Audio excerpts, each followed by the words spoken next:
जो रूप का था, और ये चैप्टर जो है भक्ति योग का है। इसमें शुरू में जो है उसने जानना चाहा था 11 चैप्टर के शुरू में कि जो है कैसे मैं, मुझे बताइए कि आपका जो रियल रूप है वो क्या है, कैसे आप जो है आपके अंदर सब कुछ, सारे देवता, सारे जीव, सारे ब्रह्मांड, सारे आपके अंदर समाहित है। उसको उन्होंने दिखाया। उसके बाद जो है वो भयभीत हो गया ये अर्जुन। और फिर लास्ट में उनको उसको उन्होंने चतुर्भुज रूप अपना दिखाया, और फिर लास्ट में अपना माधुर्य रूप को दिखाया। और उसके लास्ट के वर्ष में जो है उन्होंने बोला था कि जो है हे अर्जुन, जो व्यक्ति सकाम कर्मों तथा मनोधर्म के कलमश से मुक्त होकर मेरी शुद्ध भक्ति में तत्पर रहता है, और जो मेरे लिए कर्म करता है, और जो मुझे ही जीवन लक्ष्य समझता है, और प्रत्येक जीव से मैत्री भाव रखता है, वह निश्चय ही मुझे प्राप्त करता है। और इसमें जैसा कि कल गोयल जी ने भी बोला था कि जो है ये एक तरीके से सार है गीता का। तो इसमें हमको जो है निष्काम कर्म करना है, मानव मानव द्वारा बनाए हुए धर्मों का पालन नहीं करना है, जो जो कि आजकल बहुत ही ज्यादा कॉमन हो गया है। और जो भी काम करना है वो भगवान के लिए करना है। और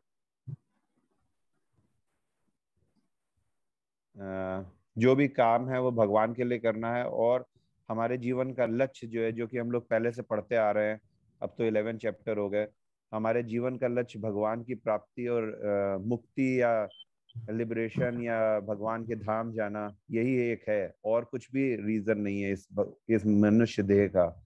इसको इस तरीके से करते हुए हमको आगे बढ़ना है। और इसमें जो है इन्होंने इस वाले वर्ष में भी बोला है कि इसको करते हुए मगर हर जीव से जो है हमको जो है प्रेम रखना है। और इस तरीके का व्यवहार रखेंगे तो जो है हम भगवान को प्राप्त जरूर ही करेंगे, या अपने जीवन के गोल को जरूर ही प्राप्त करेंगे। किस तरीके से भगवान को प्राप्त करना है ये अलग अलग हमने जो है पहले पढ़ा हुआ है। अभी 12 चैप्टर का नाम है भक्ति योग।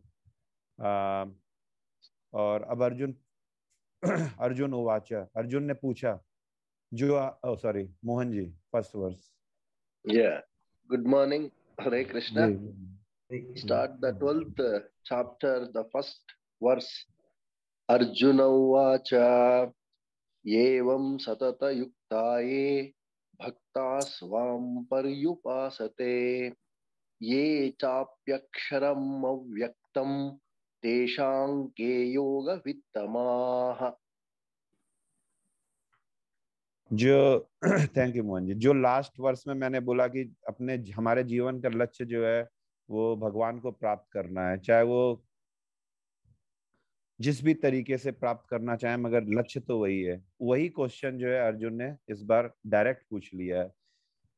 अर्जुन ने पूछा, जो आपकी सेवा में सदैव तत्पर रहता है, या जो अव्यक्त निर्विशेष ब्रह्म की पूजा करता है, इन दोनों में से किसे अधिक पूर्ण सिद्ध माना जाएगा। तो हमारा ये वैसे एक बहुत ही इंपॉर्टेंट वर्स है। अगर हम लोग कभी कंफ्यूज हैं हिंदू धर्म के ऊपर, जो लोग अपने धर्म के ऊपर, या सनातन धर्म, या जो भी धर्म कह लीजिए, कि हर रोज इतने सारे देवी देवता हैं, इतने सारे तरीके से लोग पूजा कर रहे हैं, तो इसमें से सही क्या है, सही क्या है और गलत क्या है। हम कह रहे हैं कि जो है पिछले में उन्होंने बोला मनोधर्म नहीं मानना है, सकाम कर्म नहीं करना। तो यही क्वेश्चन जो है उसने पूछ लिया है कि किस तरीके से हम आपकी पूजा करें, क्या श्रेष्ठ क्या है। क्या आपको भगवान के रूप में माने, जैसे कि मंदिरों मंदिरों में जैसे आपकी विग्रह रखी गई है, या हम जैसे बाल रूप में, या अलग अलग तरीके से, या फिर निर्विशेष ब्रह्म, जो कि बहुत से लोग निराकार भगवान की पूजा करते थे। इन दोनों में से श्रेष्ठ क्या है। तो अब आगे भगवान बताएंगे। जी, second verse please. Bhagavanuvacha Maya Veshya Mano Ye Mam Nityayukta Upasate Shraddhaya Parayopetasте Me Yukta Tama Mataha. Second one. जी थैंक यू। जी, अब भगवान उवाच, श्री भगवान ने कहा, जो लोग मेरे मन को मेरे साकार रूप में एकाग्र करते हैं और अत्यंत श्रद्धा पूर्वक मेरी पूजा करने में सदैव लगे रहते हैं, वे मेरे द्वारा परम सिद्ध माने जाते हैं। तो यहाँ पे वो कह रहे हैं जो साकार नहीं, साकार रूप में मेरी पूजा करते हैं या साकार रूप में मुझे पूछते हैं या जानना चाहते हैं, ये कह सकते हैं आप। सकाम रूप में मुझे जानना चाहते हैं या समझने की कोशिश कर रहे होते हैं, वो जो है परम सिद्ध माने जाते हैं। अगला मोहन जी, थर्ड और फोर्थ एक साथ है इसमें, तो थर्ड और हाँ जी। फोर्थ अगर Correct, आप। correct. नहीं, So I will do both जी 3 and 4. Okay. जी जी जी जी जी ये ये त्वक्षरम निर्देश्यमव्यक्तं पर्युपासते सर्वत्र गमचिन्त्यं च कूटस्थमचलं ध्रुवम्. Third one. Fourth one. संनियम्येन्द्रिय ग्रामं सर्वत्र समबुद्धयः ते प्राप्नुवन्ति मामेव सर्वभूतहिते रताः. Fourth. जी, थैंक यू। आगे भगवान कह रहे हैं कि जो है, जो लोग पहले वाले में बोला उन्होंने कि जो सकाम कर्म करते हैं वो मेरे द्वारा साकार रूप में जो मुझे पूजते हैं वो मेरे द्वारा परम सिद्ध माने जाते हैं।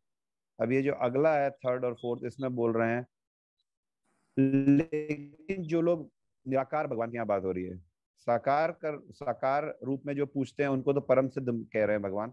लेकिन जो लोग अपनी इंद्रियों को वश में करके तथा सबों के प्रति संभाव रखकर परम सत्य को की निराकार कल्पना के अंतर्गत उस अव्यक्त की पूरी तरीके से पूजा करते हैं, जो इंद्रियों की अनुभूति से परे है, सर्वव्यापी है, अकल्पनीय है, अपरिवर्तनीय है, अचल तथा ध्रुव है, वे समस्त लोगों के कल्याण में संलग्न रहकर अंततः मुझे प्राप्त करते हैं।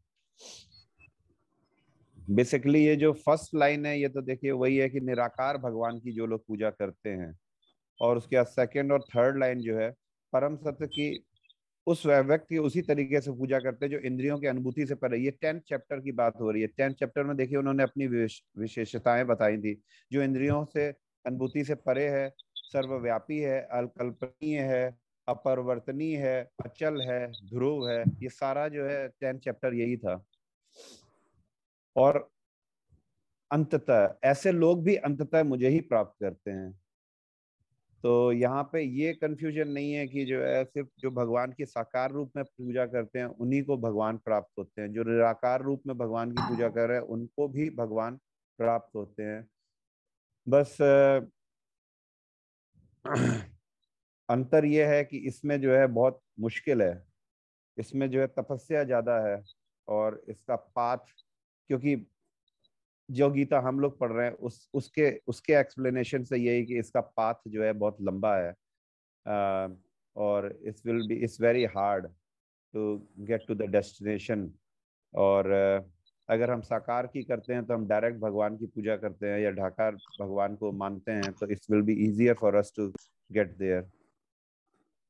मगर दोनों ही तरीके से हम भगवान को प्राप्त कर सकते हैं और अपने डेस्टिनेशन पे जा सकते हैं। चलिए मैं